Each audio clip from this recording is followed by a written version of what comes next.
अस्सलाम वालेकुम dear students, my name is Hasan Raza और हम पढ़ेंगे क्लास 10 की फिज़िक्स। स्टूडेंट्स, आपने लास्ट लेक्चर के अंदर डिटेल में समझ लिया है कौन कौन सी टर्म्स, कौन कौन सी इस्तिलाहात सिंपल हार्मोनिक मोशन में समझनी ज़रूरी हैं। आपने उनसे रिलेटेड अगर कुछ सवालात बनते थे तो वो भी देख लिए, उनके कॉन्सेप्ट्स, डेफिनेशंस और अगर फॉर्मूलाज थे तो वो भी डिस्कस कर लिए हैं। स्टूडेंट्स, अब वक्त आ गया है कि आप अब इस चैप्टर के, इस किताब की पहली एग्जाम्पल को डिस्कस करें। एग्जाम्पल्स या न्यूमेरिकल प्रॉब्लम्स के लिए एक रूल हमेशा जहन नशीन रखिएगा, अपने दिमाग में ये बात बिठा लें कि सिर्फ और सिर्फ एग्जाम्पल या कोई भी न्यूमेरिकल प्रॉब्लम आपने मेरे साथ लाइट बोर्ड पर सॉल्व करने के बाद सिर्फ छोड़ नहीं देनी, इसकी प्रैक्टिस भी करनी है। स्टूडेंट्स, मैंने अपने तजर्बे से ये देखा है कि एग्जाम में स्टूडेंट्स न्यूमेरिकल प्रॉब्लम्स की वजह से या तो अपने नंबर अच्छे भले सिक्योर कर लेते हैं या नंबर गवा देते हैं। स्टूडेंट्स, न्यूमेरिकल प्रॉब्लम्स के बारे में मैं चंद बातें आज डिस्कस कर रहा हूं, इनको जहन में रखिएगा पूरी बुक में आगे चलने तक। वो बातें ये हैं कि न्यूमेरिकल प्रॉब्लम्स आपके कॉन्सेप्ट को चेक करने का तरीका है। आप जब भी कॉन्सेप्ट ले रहे हो, टॉपिक मुझसे पढ़ रहे हो, तो मुकम्मल तौर पर चीज़ों को नोट्स बनाकर लिख लें, जहन नशीन कर लें, मेमोराइज कर लें, क्वेश्चंस हो तो उन्हें क्लियर कर लें। फिर जब न्यूमेरिकल प्रॉब्लम्स की बात आए, चाहे एक्सरसाइज वाले हो चाहे एग्जाम्पल्स के तौर पे हो, वीडियो को पॉज करके खुद सॉल्व करें, फिर उसके बाद वीडियो को प्ले करके दोबारा से अपने किए हुए न्यूमेरिकल प्रॉब्लम को क्रॉस चेक करें। फिर आपको जो फीलिंग ऑफ विक्ट्री आएगी उसका कोई जवाब नहीं होगा और आपकी लर्निंग ये आसमानों की तरफ जानी शुरू हो जाएगी। तो स्टूडेंट्स, आज के लेक्चर में हम न्यूमेरिकल प्रॉब्लम एग्जाम्पल नंबर 10.1 को भी डिस्कस करेंगे। इससे रिलेटेड एग्जाम में एक बहुत इंपॉर्टेंट सवाल आता है, एग्जाम्पल में लिखा नहीं हुआ लेकिन आ जाया करता है, वो भी बताऊंगा। और एक मज़ेदार फिनोमेना ऑफ डैम्पिंग भी आपसे शेयर करूंगा। तो इंतज़ार किस बात का है तमाम चीज़ों को डिस्कस करने के लिए, चलिए मेरे साथ लाइट बोर्ड की तरफ। तो बच्चों, आज हमने अब डिस्कस करनी है इस चैप्टर की पहली examples. Examples are always important. Examples भी मैं आपको यहाँ पर सॉल्व करनी सिखाऊंगा, न्यूमेरिकल्स भी सॉल्व करने सीखेंगे स्टूडेंट्स। पर जब भी न्यूमेरिकल प्रॉब्लम आए कोई, जहाँ पर भी कोई सोल्यूशन वाला सवाल है जिसमें सोल्यूशन दरकार हो, मेरी एक नसीहत याद रखिएगा, सिर्फ यहाँ से बोर्ड से देख के लिख लेना इनफ नहीं है। ये मेरी मुफ्त एडवाइस है, प्लीज़ इसकी प्रैक्टिस कीजिए, कॉन्सेप्ट लीजिए फिर प्रैक्टिस कीजिए। और बेस्ट मेथड तो ये है कि आप वीडियो को यहाँ पर पॉज करें, एग्जाम्पल की स्टेटमेंट पढ़ें, पहले खुद सॉल्व करने की कोशिश करें। इससे आपके सोचने समझने की सलाहियत बढ़ेगी और फिर उसके बाद वीडियो को प्ले करके देखिए। स्टूडेंट्स, क्वेश्चन कुछ इस तरह का है कि आपको टाइम पीरियड और फ्रीक्वेंसी मालूम करनी है। कैसे पेंडुलम की, जिस पेंडुलम की लेंथ 1 मीटर है और किसी ऐसी जगह पर पड़ा है जहां ग्रेविटेशनल एक्सेलरेशन की वैल्यू 10 मीटर्स पर सेकंड स्क्वायर है। आपको रिक्वायर्ड में टाइम पीरियड फाइंड आउट करना है और फ्रीक्वेंसी फाइंड आउट करनी है। तो स्टूडेंट्स, कोशिश कीजिएगा जब भी आप न्यूमेरिकल की प्रैक्टिस करें, चाहे रफ में प्रैक्टिस करें चाहे नोट्स बना रहे हो, हमेशा गिवन, रिक्वायर्ड और सोल्यूशन लिखें। इन तमाम हेडिंग्स के मार्क्स होते हैं। अगर आप इनको साथ साथ लिखते हुए प्रैक्टिस करेंगे तो आपकी आदत बनी होगी, आप एग्जाम में भी इन्हीं हेडिंग्स को बनाकर अटेम्प्ट करेंगे। तो स्टूडेंट्स, सोल्यूशन में आप सबसे पहले अलग फार्मूले की हेडिंग भी दे सकते हैं या फार्मूला लिखें। सबसे पहली चीज, सोल्यूशन में चीजों को देखते हुए फार्मूला बनाकर यहाँ पे लिखें। जिस तरह से आपको यहाँ पे एक पेंडुलम का जिक्र किया जा रहा है, उस पेंडुलम की लेंथ और जी की वैल्यू गिवन है, आपको उसके एक चक्कर का टाइम और फ्रीक्वेंसी कैलकुलेट करके बतानी है। तो स्टूडेंट्स, कोई प्रॉब्लम वाली बात ही नहीं है। टाइम पीरियड का फॉर्मूला क्या होता है? T is equal to 2 pi under root L over G. अब समझ में आया मैंने लास्ट लेक्चर में भी क्यों टाइम पीरियड के फार्मूला को लिखा था, इसीलिए ताकि स्टूडेंट्स को ये फार्मूलाज बिल्कुल बाय हार्ट याद हो जाएं। बिल्कुल मैं जब भी जिक्र भी करूं सिंपल पेंडुलम का तो ये फार्मूला आपकी आंखों के आगे आ जाए। तो स्टूडेंट्स इस फार्मूले में वैल्यूज पुट करें, t is equal to 2 pi under root L over G. कैलकुलेटर्स आपको इस्तेमाल करने आते होने चाहिए, कैलकुलेटर्स का इस्तेमाल करना सीखें ताकि आपको वैल्यूज पुट करनी और रिजल्ट निकालना आ जाए। अपने कैलकुलेटर के ऊपर तमाम फॉर्मूले के अंदर वैल्यूज पुट करके सॉल्व कीजिए, देखिए क्या बनता है। It will become t is equal to 2 pi की वैल्यू 3.14 और अंडर रूट में हम लेंथ की वैल्यू पुट करेंगे जो कि 1 है और g की वैल्यू 10 है। स्टूडेंट्स आप अपने कैलकुलेटर पे इन तमाम चीज़ों की वैल्यूज को पुट करें और देखें time period will become 1.99 seconds. तकरीबन टाइम पीरियड की वैल्यू 1.99 सेकेंड्स आ जाएगी। स्टूडेंट्स याद रखिए यूनिट्स लगाना बिल्कुल भी नहीं भूलना। तो आपने टाइम पीरियड की वैल्यू को लिखा, टाइम पीरियड वैल्यू को सॉल्व करके लिखा। अब अगली बात है फ्रीक्वेंसी कैलकुलेट करना। याद है मैंने आपको फ्रीक्वेंसी कैलकुलेट करनी भी सिखाई थी, फॉर्मूला भी फ्रीक्वेंसी का बताया था। चीज़ों को मेमोराइज भी साथ साथ कीजिए ताकि कॉन्सेप्ट्स डेवलप कर सकें। तो स्टूडेंट्स याद कीजिए क्या था formula, frequency was inverse of time period. So f was 1/t। कोई प्रॉब्लम वाली बात ही नहीं है, आपके पास अगर टाइम पीरियड है तो फ्रीक्वेंसी भी आ जाएगी। स्टूडेंट्स क्या बनेगी फ्रीक्वेंसी 1/1.9 और इसको अगर सॉल्व करके लिखें तो ये तकरीबन अप्रॉक्सीमेटली 0.5 पर सेकेंड या 0.5 हर्ट्ज की वैल्यू आती है। स्टूडेंट्स फिर से यूनिट्स लगाने बिल्कुल भी नहीं भूलने। अगर तो आप यहाँ तक मेरे साथ आ चुके हैं तो इसके बाद आप एक छोटी सी हेडिंग देंगे रिजल्ट की, कि आपने इस न्यूमेरिकल में इस प्रॉब्लम के अंदर जो चीज़ें फाइंड आउट करनी थी क्या वो आप फाइंड आउट करने में कामयाब हुए या नहीं, आपका रिजल्ट क्या निकले। तो आप कहेंगे the time period of such pendulum is 1.99 seconds. तो इसी पॉइंट को हाईलाइट करके चलिए लिख देते हैं, time period of such pendulum is 1.99 seconds, approximately 2 seconds भी कह सकते हैं इसको। Frequency of such pendulum is 0.5 hertz. तो ये तमाम चीज़ें आप रिजल्ट में साथ मेंशन करेंगे कि आपने जो फाइंड आउट करना था आप उसमें कामयाब हो चुके हैं। स्टूडेंट्स फिर से मैं नहीं रह सकता आपको एग्ज़ाम रिलेटेड सवाल बताए बगैर, ये एक बहुत इंपॉर्टेंट क्वेश्चन है। ये ऐसा पेंडुलम जिसका टाइम पीरियड 1.99 या अप्रॉक्सीमेटली 2 सेकेंड्स हो, उस पेंडुलम को क्या कहते हैं। बहुत फेमस क्वेश्चन है स्टूडेंट्स एग्जाम का। ऐसा पेंडुलम जिसका टाइम पीरियड तकरीबन 2 सेकेंड हो, उसके लिए खास वर्ड यूज किया जाता है, उसे सेकेंड पेंडुलम कहते हैं। यस, कितना मजेदार कॉन्सेप्ट है। देखिए स्टूडेंट्स सिंपल पेंडुलम तो आपने पढ़ा था, सिंपल पेंडुलम कोई भी पेंडुलम जो अपने बॉब को मीन से एक्सट्रीम पर, एक्सट्रीम से वापस मीन पर और मीन से अगले एक्सट्रीम और फिर वापस मीन पर ले आए और वाइब्रेशन करता रहे, पेंडुलम कहलाता है। लेकिन एक स्पेशल फॉर्म ऑफ पेंडुलम भी है। ये स्पेशल फॉर्म ऑफ पेंडुलम कौन सा, सेकंड पेंडुलम। एग्जाम में सवाल पूछा जा सकता है व्हाट इज सेकंड पेंडुलम, तो आप जवाब देंगे सच pendulum whose time period is 2 seconds is called as second pendulum।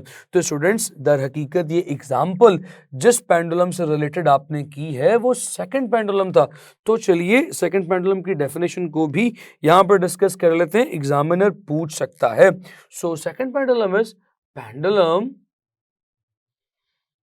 whose time period is 2 seconds is called second pendulum. Students इसी बुनियाद पर अगर आप ये सोच रहे हैं कि कोई फर्स्ट पेंडुलम भी होगा तो ऐसा नहीं है, सिर्फ स्पेशल केस पेंडुलम का सेकंड पेंडुलम ही है। स्टूडेंट्स सेकंड पेंडुलम का टाइम पीरियड अक्सर पूछ लिया जाता है, तो अभी आप डेफिनेशन में भी देख चुके हैं, सॉल्व भी कर चुके हैं। इसका टाइम पीरियड 2 सेकंड्स होता है। इसी से रिलेटेड एक और सवाल एमसीक्यू में भी पूछता है, what is the frequency of second pendulum, तो आप वो भी निकाल चुके हैं। क्या होती है frequency, f is equal to 0.5 hertz. तो स्टूडेंट्स ये लीजिए, ये हमारे पास फ्रीक्वेंसी ऑफ सेकंड पेंडुलम भी आ गई। स्टूडेंट्स बहुत सिंपल सा न्यूमेरिकल प्रॉब्लम था, एग्जाम्पल दी हुई थी किताब में, लेकिन उतनी ही इंपॉर्टेंट भी थी। स्टूडेंट्स चलिए इससे एक कदम और आगे बढ़ते हैं, अपने नॉलेज को और एनहांस करते हैं। इमेजिन कीजिए कि आप अपने कमरे में एक पेंडुलम लेके आए हैं, आपने उस पेंडुलम को वाइब्रेट करवा के छोड़ दिया। आपने सुबह उस पेंडुलम को वाइब्रेट करवा कर छोड़ा, तो क्या सारी रात वो पेंडुलम सारा दिन वाइब्रेट करता रहेगा? क्या हमेशा by the end of time वो पेंडुलम वाइब्रेट ही करता रहेगा? क्या जवाब है आपका? आपका जवाब यकीनन होगा नो सर। अगर मैं उसे वाइब्रेट करवा के छोड़ूंगा, 1 मिनट के बाद, 2 मिनट के बाद, 5, 6, 7, 8 मिनट के बाद शायद वो रुक जाए। हाँ, अब सवाल ये पैदा होता है कि पेंडुलम रुक क्यों जाता है? अब पेंडुलम नहीं, कोई भी वाइब्रेटिंग बॉडी क्यों रुक जाती है? इस बात को बहुत गौर से सुनिएगा स्टूडेंट्स। देखिए, आपने इस पेंडुलम को अब इसकी मीन पोजीशन से डिस्प्लेस किया, यहां पर लाए, आपने देखा कि इस पर एक रीस्टोरिंग फोर्स लगती है। फोर्स की वैल्यू क्या थी? mg sin theta. मैं आपको पेंडुलम के लेक्चर में डिटेल से करवा चुका हूं। आपने इसको वाइब्रेट होने के लिए छोड़ा, ये मीन पोजीशन पर जाएगा, मीन पोजीशन पर नहीं रुकेगा, अपने इनर्शिया की वजह से क्रॉस करके एक्सट्रीम पोजीशन पर चला जाएगा। एक्सट्रीम पोजीशन पर फिर से एक फोर्स इसे वापस बुलाना चाहती है, वो फिर से रीस्टोरिंग फोर्स है। इस सारे सफर में इस पर कोई रेजिस्टिव फोर्स यानी रुकावट की फोर्स नहीं लग रही। तो अगर रुकावट की फोर्स ना लगे स्टूडेंट्स, तो आप जानते हैं जो चीज मोशन में है वो मोशन में रहनी चाहिए, क्योंकि न्यूटन के फर्स्ट लॉ में आपने ये बात पढ़ी थी। आपने न्यूटन के फर्स्ट लॉ में ये बात कही थी स्टूडेंट्स कि अगर कोई चीज मोशन में है तो मोशन में रहेगी, अगर कोई चीज रेस्ट पे है तो रेस्ट पे रहेगी, जब तक कि उस पर कोई फोर्स ना लगे। सो न्यूटन ने कहा था कि if force on the body is zero, तो अगर तो sum of forces on the body is zero है तो उस वक्त उस पर एक्सेलरेशन भी नहीं लगती। सो उस सूरत में उस बॉडी की एक्सेलरेशन भी जीरो होनी चाहिए। ये आपने 9th क्लास में बात पढ़ी थी।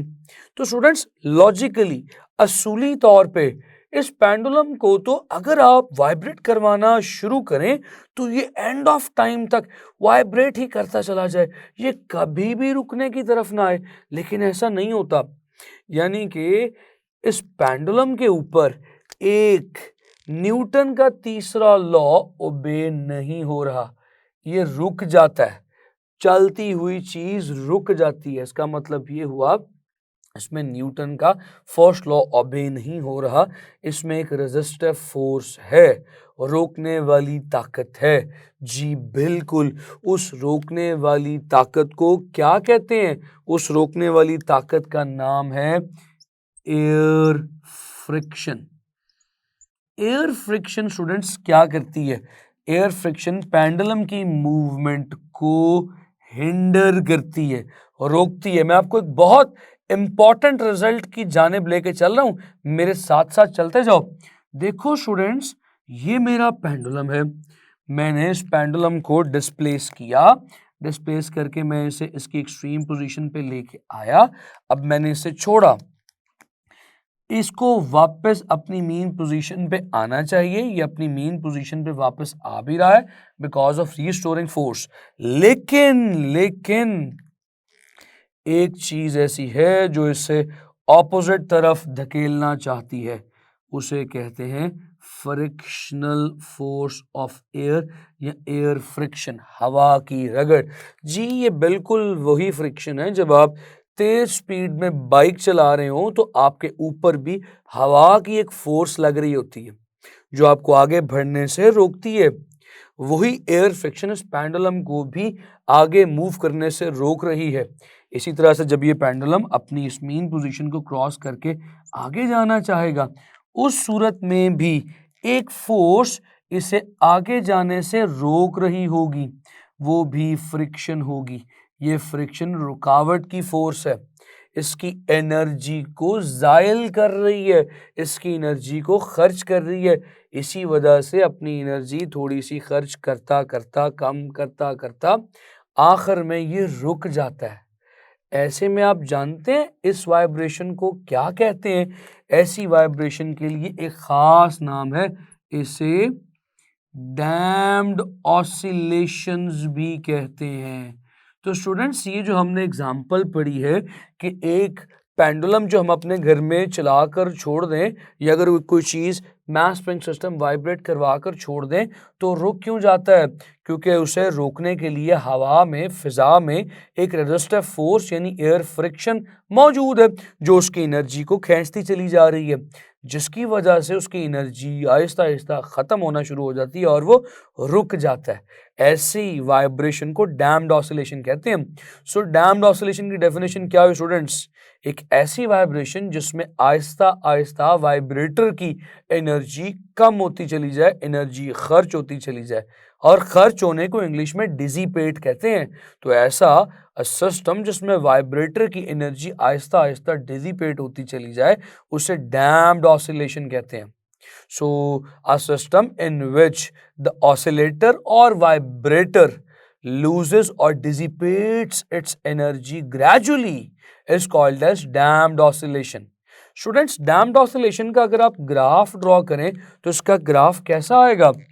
स्टूडेंट्स, अगर आप डैम्प्ड ऑसिलेशन का ग्राफ देखना चाहते हैं तो उससे पहले आपको अनडैम्प्ड बॉडी का ग्राफ देखना होगा।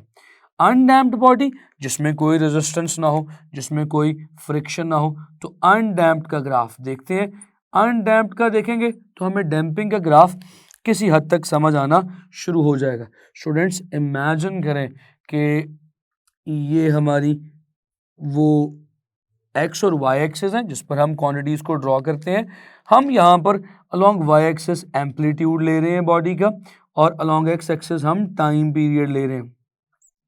तो एक बॉडी वाइब्रेट करना शुरू की, ये देखिएगा positive amplitude, negative amplitude, positive negative, ये ग्राफ चलता जाएगा क्योंकि इस ग्राफ में बॉडी को रोकने की कोई चीज़ मौजूद नहीं है। ये अनडैम्प्ड सिस्टम है, यानी कि अगर मैं किसी कमरे में वैक्यूम जनरेट कर दूं, हवा खारिज कर दूं, अब रोकने की कोई चीज़ नहीं होगी। तो अगर सिंपल पेंडुलम इसमें वाइब्रेट करेगा तो क़यामत वाइब्रेट करता रहेगा क्योंकि इसे रोकने के लिए कोई चीज़ मौजूद नहीं है। लेकिन अगर जैसे ही मैं इस कमरे के अंदर हवा डाल दूंगा तो देखना चाहते हैं इसका ग्राफ कैसा बनेगा? डैम्प्ड वाइब्रेशन का ग्राफ कैसा बनेगा? डैम्प्ड वाइब्रेशन का ग्राफ बनेगा स्टूडेंट्स कुछ इस तरह का।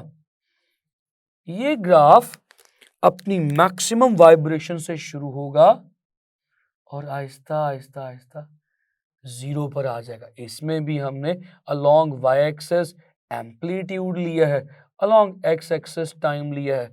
एम्पलीट्यूड देख सकते हैं आप, शुरू में कितना ज़्यादा था, आहिस्ता आहिस्ता एम्पलीट्यूड कम होता गया और फिर बॉडी रुक गई। इस एम्पलीट्यूड में आने की कमी की वजह रेजिस्टिव फोर्स थी। एक एग्जाम्पल डैम्पिंग की और देना चाहता हूँ जो आपकी किताब में दी गई है। So another very famous example of damping या damped oscillation is shock absorber of your car. आपकी गाड़ी या मोटरसाइकिल के shock absorbers. Students shock absorbers में क्या होता है? आपने देखा होगा शॉक एब्जॉर्बर्स एक स्प्रिंग से बने होते हैं। जैसे ही गाड़ी या बाइक झटके में लगती है, किसी पेट में लगती है, तो स्प्रिंग्स वाइब्रेट करते हैं और सडनली वो वाइब्रेशन स्टेबलाइज हो जाती है, ऐसा नहीं होता कि आप कहीं दूर झटके में लगे और घर पहुंचने तक आपकी गाड़ी ऐसे ऐसे ही हो रही हो। वो एनर्जी वाइब्रेशन की फौरन स्टेबलाइज कर दी जाती है या एब्जॉर्ब कर दी जाती है। और वो एब्जॉर्ब किसमें की जाती है? आपके शॉक एब्जॉर्बर्स के अंदर एक ऑयल फिल किया जाता है। ऑयल बिल्कुल एक ऐसा मीडियम है जो एनर्जी को इजीली एब्जॉर्ब कर सके। एब्जॉर्ब करते हैं तो ऑयल उस एनर्जी को एब्जॉर्ब करके खुद हीट अप हो जाता है और वाइब्रेशन को ख़त्म कर देता है। उम्मीद करता हूँ कि डैम्पिंग भी आपको समझ आई होगी। अपना बेइंतहा ख्याल रखें। मिलेंगे अगले लेक्चर में। See you next time. Good bye.